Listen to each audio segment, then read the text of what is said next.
Another episode of Salesforce Data Cloud.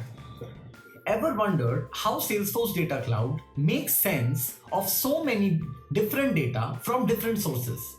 The secret lies in something called standard data model. The standard data model acts like a universal language for your data. Think of it as a blueprint that brings together customer information which is coming from multiple sources like Sales Cloud, Service Cloud, Marketing Cloud, and even external system like your website. Instead of keeping each system data in its own format, what Salesforce Data Cloud does, it simply standardizes it. Meaning, Salesforce Data Cloud uses this standard model to harmonize everything. This means no matter where the data comes from, it can be mapped, structured, and understood consistently. By default, Salesforce already provides mapping for its own product. So, data from Sales Cloud or Marketing Cloud or Service Cloud can easily fit into its places. But the model isn't rigid, it's extensible, which means you can customize it as per your business needs.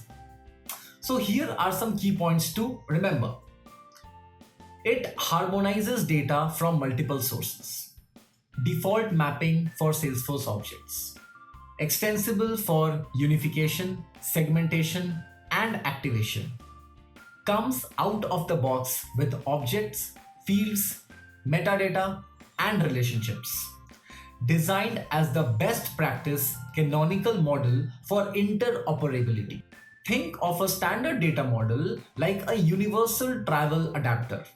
Just like your travel adapter lets you plug like different devices into one socket, the standard data model lets different data sources connect seamlessly. So you can draw insights without worrying about mismatch and format errors. This is why the Data Cloud Standard Data Model is the best practice. It ensures smooth interoperability, reduces complexity, and helps you unlock customer insights faster.